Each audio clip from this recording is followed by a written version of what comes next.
നമസ്കാരം. മലയാളി വാർത്തയിലേക്ക് സ്വാഗതം. സംഭവം ഇന്നലെ നടന്നത് ഭാരത് ബന്ദ് ആണെങ്കിലും കേരളം ഒഴിച്ചുള്ള ബാക്കി എല്ലാ സംസ്ഥാനങ്ങളിലും കാര്യങ്ങൾ പതിവ് പോലെ തന്നെ നടന്നിട്ടുണ്ട്. ഏതായാലും മലയാളികൾക്ക് ഇത് പുതുമയുള്ള കാര്യമല്ല. കുറെ ഹർത്താലും സമരവും ബന്ധമൊക്കെ നമ്മൾ കണ്ടിട്ടുള്ളതാണ്. എല്ലാവർക്കും അത് കാരണം വീട്ടിലടച്ചിരുന്ന എല്ലാവരും സാധാരണ പോലെ തന്നെ ഒരു ഞായറാഴ്ച അവധി കിട്ടിയാൽ എങ്ങനെ ഇരിക്കും അതുപോലെ ആഘോഷിച്ചു. എന്നാൽ ചിലയിടത്ത് ആളുകൾ സർക്കാർ ഓഫീസുകളിലാണെങ്കിലും കോർപ്പറേറ്റ് സ്ഥാപനങ്ങളിലാണെങ്കിലും ആളുകൾ ജോലിക്ക് എത്തിയിട്ടുണ്ടായിരുന്നു. അവരെയൊക്കെ തന്നെ വഴിയിൽ തടയുന്നതും അതുപോലെ തന്നെ ജോലി സ്ഥലത്ത് കയറി ചെന്ന് അവരെ വിരട്ടുന്നതും ഭീഷണിപ്പെടുത്തുന്നതൊക്കെ തന്നെ വീഡിയോ പല രീതിയിൽ കാണാനായിട്ട് സാധിച്ചിട്ടുണ്ടായിരുന്നു. ഓരോ ജില്ലയിൽ നിന്നുള്ള കുറേ വീഡിയോകൾ, വൈറലായിട്ടുള്ള കുറേ വീഡിയോസൊക്കെ ഇപ്പോഴും സോഷ്യൽ മീഡിയയിലൊക്കെ തന്നെ അത് വൈറലായിക്കൊണ്ടിരിക്കുകയാണ്. മാധ്യമ സ്ഥാപനങ്ങളൊക്കെ തന്നെ സാധാരണ പോലെ വർക്ക് ചെയ്തിട്ടുണ്ട്. പണിമുടക്ക് ദിവസം ജോലിക്കെത്തിയ അധ്യാപകരെ അകത്താക്കി സ്കൂളിന്റെ ഗേറ്റ് പുറത്തുനിന്ന് ഇന്നലെ സമരാനുകൂലികൾ പൂട്ടിയിട്ടുണ്ടായിരുന്നു. അരുവിക്കര LP സ്കൂളിൽ ജോലിക്കെത്തിയ 5 അധ്യാപകരെയാണ് സ്കൂൾ മതിൽക്കെട്ടിനുള്ളിലാക്കി ഗേറ്റ് പൂട്ടിയിരിക്കുന്നത്. ജോലി സമയം കഴിഞ്ഞിട്ടും തുറന്നു നൽകാതിരുന്നതോടെ പോലീസ് എത്തി പൂട്ട് തകർത്താണ് അധ്യാപകരെ പുറത്തിറക്കിയത്. രാവിലെ ജോലിക്കെത്തിയ അധ്യാപകർ ഇടയ്ക്ക് ഇറങ്ങിപ്പോകാതിരിക്കാനാണ് ഗേറ്റ് പൂട്ടിയതെന്നാണ് സമരക്കാർ പറയുന്നത്. പോലീസ് എത്തിയപ്പോഴും വൈകിട്ട് 3:30 വരെയാണ് ഡ്യൂട്ടി സമയമെന്നും അത് കഴിയുമ്പോൾ തുറന്നു വിടാമെന്നും സമരക്കാർ പറഞ്ഞു. ഇതോടെ പോലീസ് മടങ്ങിപ്പോയി. വൈകിട്ട് 3:30 കഴിഞ്ഞും ഗേറ്റ് തുറക്കാതെ വന്നതോടെ CI മുരളീകൃഷ്ണന്റെ നേതൃത്വത്തിൽ പോലീസ് സംഘമെത്തി. എന്നാൽ രാത്രി 12 മണി വരെ ഗേറ്റ് തുറക്കാനാവില്ലെന്ന നിലപാടാണ് സമരക്കാർ സ്വീകരിച്ചത്. ഇത് അനുവദിക്കാൻ കഴിയില്ലെന്ന് CI എടുത്തു പറയുകയും ചെയ്തു. നിങ്ങൾക്ക് സമരം ചെയ്യാൻ അധികാരമുള്ളതുപോലെ അവർക്ക് ജോലി ചെയ്യാനുള്ള അധികാരവുമുണ്ടെന്ന് CI പറഞ്ഞു. സമരക്കാർ വഴങ്ങാതിരുന്നതോടെയാണ് CI മുരളീകൃഷ്ണൻ ജീപ്പിൽ നിന്ന് ടയർ മാറ്റുന്ന ഉപകരണം എടുത്തുകൊണ്ടുവന്ന് ഗേറ്റിന്റെ പൂട്ട് പൊളിക്കുകയായിരുന്നു. പണിമുടക്ക് ദിനത്തിൽ അധ്യാപകർ ജോലിക്കെത്തിയതിൽ പ്രകോപിതരായാണ് പ്രവർത്തകർ ഗേറ്റ് പുറത്തുനിന്ന് പൂട്ടിയത്. താക്കോലുമായി സമരക്കാർ പോകുകയും ചെയ്തു. ഡ്യൂട്ടി സമയം കഴിഞ്ഞിട്ടും ഗേറ്റ് തുറക്കാതെ ഇരുന്നതോട് കൂടിയിട്ടാണ് പോലീസ് ഇടപെടൽ ഉണ്ടായത്. 3:30 കഴിഞ്ഞിട്ടും ഗേറ്റ് തുറന്നു നൽകാതിരുന്നതോടെയാണ് അരുവിക്കര CIയുടെ നേതൃത്വത്തിൽ പോലീസ് സ്ഥലത്തെത്തി പൂട്ട് തല്ലി തകർത്ത് അധ്യാപകരെ പുറത്തിറക്കിയത്. അരുവിക്കര ഹയർ സെക്കൻഡറി സ്കൂളിലും പ്രവർത്തകർ ഗേറ്റ് പൂട്ടിയിരുന്നു. 10 വനിതാ അധ്യാപകരും ഒരു പുരുഷ അധ്യാപകനും സ്കൂളിലുണ്ടായിരുന്നു. LP സ്കൂളിൽ CI ഗേറ്റ് പൊളിച്ചതിന് പിന്നാലെ സമരക്കാർ ഇവിടെ എത്തി വൈകുന്നേരത്തോടെ ഗേറ്റ് തുറന്നു നൽകി. ആറ്റിങ്ങൽ ബോയ്സ് ഹയർ സെക്കൻഡറി സ്കൂളിലെ അധ്യാപകന് മർദ്ദനമേറ്റിരുന്നു. ഇവിടെ ഹൈസ്കൂൾ വിഭാഗത്തിൽ പകുതി ജീവനക്കാർ ജോലിക്ക് ഹാജരായി. ആറ്റിങ്ങൽ താലൂക്ക് ഓഫീസിൽ ജോലിക്കെത്തിയ ജീവനക്കാരെയും കയ്യേറ്റം ചെയ്യാൻ സമരക്കാർ ശ്രമിച്ചിരുന്നു. NGO അസോസിയേഷൻ അംഗമായ ജീവനക്കാരനാണ് ജോലിക്കെത്തിയത്. സമരക്കാരും മറ്റ് ജീവനക്കാരും തമ്മിൽ ഓഫീസിൽ സംഘർഷമുണ്ടായതിനെ തുടർന്ന് പോലീസും ഇടപെട്ടു. പണിമുടക്കിനിടെ തുറന്ന സ്ഥാപനങ്ങൾ അടപ്പിക്കുകയും ജീവനക്കാരെ തിരിച്ചയക്കുകയും ചെയ്യുന്ന സമരാനുകൂലികളെ കുറിച്ചുള്ള വാർത്തകളാണ് ഏറെയും കേൾക്കുന്നത്. ഇതിനിടെ ചില പുതുമയുള്ള സംഭവങ്ങളും കോഴിക്കോടും ഇടുക്കിയിലും ഉണ്ടായിട്ടുണ്ട് എന്നുള്ളതാണ്. ഓഫീസിലെത്തി ഒപ്പിട്ട ശേഷം സിനിമ കാണുകയും സ്ഥലം വിടുകയും ചെയ്യാനുള്ള ചില ജീവനക്കാരുടെ ശ്രമം സമരക്കാർ ഇടപെട്ട് പൊളിച്ചതാണ് ഈ വാർത്ത. ഇടുക്കിയിൽ പണിമുടക്ക് സമരത്തിനിടെ ഓഫീസിലെത്തി TV കണ്ടിരുന്ന ജീവനക്കാരെ ഇരുത്തി പണിയെടുപ്പിച്ചാണ് സമരക്കാർ പ്രതിഷേധിച്ചത്. ഇടുക്കി ഉടുമ്പൻചോല താലൂക്ക് ഓഫീസിലാണ് സംഭവം. രാവിലെ ഓഫീസിലെത്തി ഒപ്പിട്ട ശേഷം TV കാണുകയായിരുന്നു ജീവനക്കാർ. ഇതിനിടെയാണ് സമരക്കാർ പ്രതിഷേധവുമായി എത്തിയത്.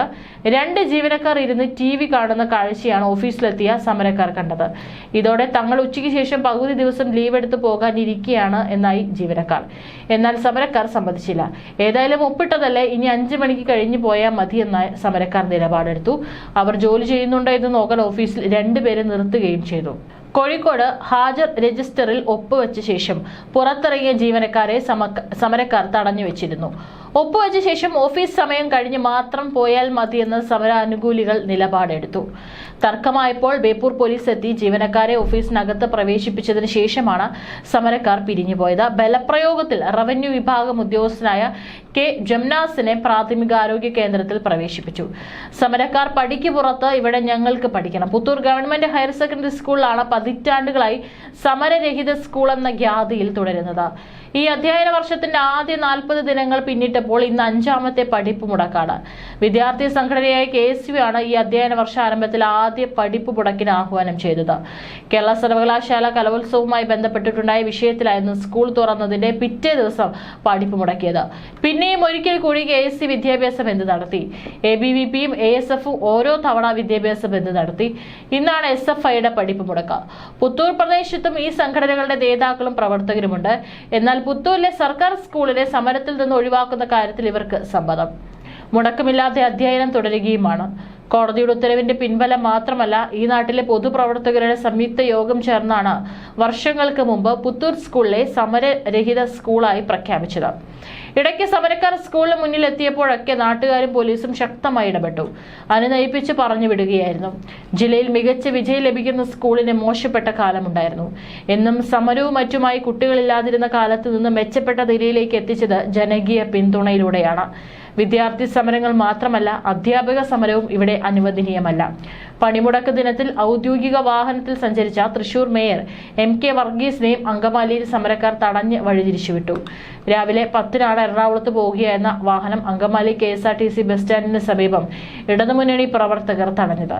പ്രകടനം നടത്തിയ ശേഷം പ്രതിഷേധ യോഗം ചേരുന്നതിനിടെയായിരുന്നു സംഭവം. തൊട്ടുപിറകിൽ വന്ന ചരക്ക് ലോറികളും തടഞ്ഞു. LDF മേയറാണെന്ന് അറിഞ്ഞതോടെ ചില നേതാക്കൾ ഇടപെട്ട് വാഹനം കടത്തിവിടാൻ ശ്രമിച്ചെങ്കിലും പ്രവർത്തകർ കാർ വളഞ്ഞ് ബഹളം വെച്ചു. തൊഴിലാളികളെ സമരത്തിന് പറഞ്ഞുവിട്ട നേതാക്കളുടെ സുഖയാത്ര പോകുകയാണോ എന്നും ഇത് നാണക്കേടാണെന്നും പ്രവർത്തകർ വിളിച്ചു പറഞ്ഞു. അനുരഞ്ജനത്തിന് വന്ന ചില നേതാക്കളെയും തൊഴിലാളികൾ ആക്ഷേപിച്ചു. അപ്പോഴേക്കും പോലീസ് സ്ഥലത്തെത്തി വാഹനം കടത്തിവിടാൻ ശ്രമിച്ചെങ്കിലും തൊഴിലാളികൾ സമ്മതിച്ചില്ല. അതോടെ പിന്നോട്ടെടുത്ത് അങ്ങാടിക്കടവ് കവലയിൽ നിന്ന് ഇടത്തോട്ട് തിരിഞ്ഞ് TB ജംഗ്ഷൻ വഴിയാണ് പിന്നെ സഞ്ചരിച്ചത്. കേരള സർവകലാശാലയിലെ അധികാര തർക്കത്തിനിടെ ഗവർണർക്ക് VCക്കുമെതിരെ SFI DYFIയും സംസ്ഥാന വ്യാപകമായി പഠിപ്പ് മുടക്കിയതിന് SFI ആഹ്വാനം ചെയ്തിട്ടുണ്ട്. കേരള സർവകലാശാലയിലേക്ക് നടത്തിയ പ്രതിഷേധത്തിനിടെ SFI സംസ്ഥാന സെക്രട്ടറി ഉൾപ്പെടെയുള്ളവരെ അറസ്റ്റ് ചെയ്തതിൽ പ്രതിഷേധിച്ചാണ് പഠിപ്പ് മുടക്ക്. പ്രതിഷേധത്തിന്റെ ഭാഗമായി രാജ്ഭവനിലേക്ക് SFI മാർച്ചും പ്രഖ്യാപിച്ചിട്ടുണ്ട്. അതേസമയം ഇന്ന് സർവകലാശാലയിലേക്ക് DYFI മാർച്ചും നടത്തും. സർവകലാശാലയെ കാവ്യവൽക്കരണമെന്ന് ആരോപിച്ചാണ് മാർച്ച്. കേരള VC മോഹൻ കുന്നുമലിനെതിരെയാണ് പ്രതിഷേധം. അതിനിടെ സർവകലാശാലയിലെ VC രജിസ്ട്രാർ പോലും രൂക്ഷമായി. അവധി അപേക്ഷ നൽകിയ രജിസ്ട്രാർ KS അനിൽകുമാറിനോട് സസ്പെൻഷനിലുള്ള ഒരാൾ എന്തിനാണ് അവധി എന്നാണ് VC ചോദിച്ചത്. എന്നാൽ തന്റെ സസ്പെൻഷൻ സിൻഡിക്കേറ്റ് റദ്ദാക്കിയെന്നായിരുന്നു അതിന് രജിസ്ട്രാറുടെ മറുപടി. സസ്പെൻഷനിലുള്ള രജിസ്ട്രാർ അനിൽകുമാർ അനുമതിയില്ലാതെ സർവകലാശാല ക്യാമ്പസിൽ കടക്കുന്നതിനും VC വിലക്ക് ഏർപ്പെടുത്തിയിട്ടുണ്ട്. എന്നാൽ ഇത് മറികടന്ന് അനിൽകുമാർ ഇന്ന് സർവകലാശാലയിൽ എത്തുമോ എന്നാണ് ആകാംക്ഷ. ഏതായാലും ഗവർണറും സർക്കാരും തമ്മിലുള്ള പോരെ പിന്നീട് അത് SFI ഒരു സംഘർഷത്തിലേക്ക് നേരിട്ട് ഇറങ്ങുന്നതിലേക്ക് കാര്യങ്ങൾ എത്തിച്ചിരിക്കുകയാണ്. അതിനിടയിലാണ് ഇപ്പോൾ കഴിഞ്ഞ ദിവസം ഭാരത് ബന്ദ് നടത്തിയിരിക്കുന്നത്. ഏതായാലും കഴിഞ്ഞ കുറച്ച് ദിവസങ്ങളായിട്ട് കേരളത്തിൽ മുഴുവൻ സമരങ്ങളും പ്രതിഷേധങ്ങളും അരങ്ങേറുകയാണ്. ഈ ഒരു സാഹചര്യത്തിൽ മുഖ്യമന്ത്രി പിണറായി വിജയൻ സ്ഥലത്തില്ല എന്നുള്ളതാണ് മറ്റൊരു കാര്യം. അദ്ദേഹത്തിന്റെ ചികിത്സയ്ക്കായി അദ്ദേഹം അമേരിക്കയിലേക്ക് പോയേക്കുവാണ്. ഒരാഴ്ചയോളം നീണ്ടു നിൽക്കുന്ന യാത്രയ്ക്കാണ് അദ്ദേഹം പോയിരിക്കുന്നത്.